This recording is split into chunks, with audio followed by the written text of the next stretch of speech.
Well, good morning, ladies and gentlemen. I should perhaps, everybody knows Nigel, but everybody should perhaps also know who I am. My name is Henry Bolton. I'm a former police officer. I headed the international police in central Croatia. I've led intelligence operations and operations to disrupt transnational organised crime targeting the United Kingdom. I was the head of the Border Security and Management of the world's largest security arrangement, the Organisation for Security and Cooperation in Europe, which actually has nothing to do with the European Union. It has 56 member states, now 57. I served 27 months in northern Helmand, Afghanistan, leading coalition efforts in the northern districts of Helmand in relation to the rule of law. I provided advice to the US Congress and Senate on the securing of US borders against the use of weapons of mass destruction for terrorist purposes, and I have more recently been the chief planner for the European Union Common Security and Defence Policy in Brussels, covering specifically Ukraine, Georgia, Kosovo, Afghanistan, and more latterly, or more earlier rather, Libya. I am now the UKIP candidate for Police and Crime Commissioner in Kent.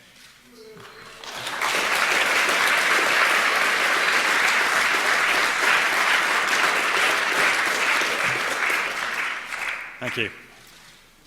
Ladies and gentlemen, the EU's efforts, and I speak with some experience here, to coordinate the diplomacy of its member states rather than leave it to member states themselves to coordinate amongst themselves, does, contrary to some opinions, reduce the influence and the voice of those states in the international security field. In the OSCE that I've already mentioned, for example, every month there is a permanent council meeting in which all the 57 now participating state ambassadors gather. The protocol is that the European Union ambassador acts as a coordinator for a common EU policy statement for each agenda point at the Permanent Council. The EU ambassador reads out that common statement, which is the compromise and conglomeration, if you like, of the opinions of all 28 member states. And in the words of the EU ambassador, it is often vacuous. The EU member states during the subsequent debate cannot speak, or very rarely speak, because you cannot coordinate your foreign policy in a debate prior to saying what you want to say. The voice of the European Union is quiet, the voice of its EU member states are quiet.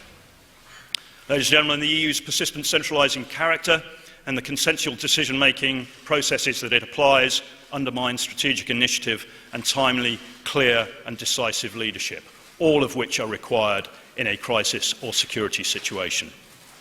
The EU's bureaucracy, its guidelines, procedures and regulations undermine responsiveness and encourage mediocrity. The EU is unable to secure its external borders and unwilling to secure its internal borders.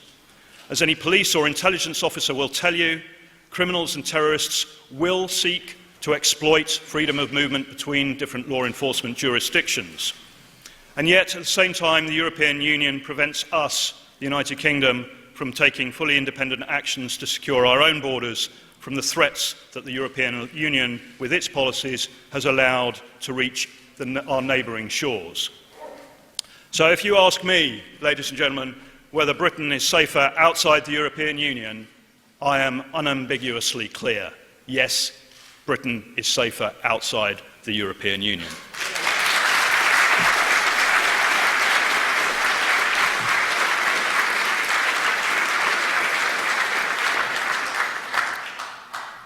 However, ladies and gentlemen, I'm not going to carry on much further at this moment. What I'd like to do is introduce a short video for you all to have a quick look at, which rather sums up the situation. Thank you. And now for the EFDD group, Mr. Farage. Thank you. 4 years ago, I stood here and said that bombing Libya would be a huge mistake. But of course, the UK Parliament and this Parliament were desperate. There was a clamour to go to war. And so now we have a failed state of Libya, which is now a conduit being used for criminal trafficking gangs trying to bring people to Europe. We are guilty for this crisis. We are directly guilty for the drownings that are going on. The problem, ladies and gentlemen, is this. The definitions for who qualifies for asylum are so wide, they include not just people coming from war, not just people coming from failed states. Mr Juncker this morning seemed to suggest that perhaps it would even include people who were fleeing poverty. I'm sorry, we simply can't accept countless millions. Already in countries like mine, 77% of the population say we cannot take immigration at current levels. But there is a real and genuine threat. When ISIS say they want to flood our continent with 500,000 Islamic extremists, they mean it. And there is nothing in this document that will stop those people from coming. Indeed, I fear we face a direct threat to our civilization if we allow large numbers of people from that war-torn region into Europe. I promise my party will stand up to this impending disaster for all concerned.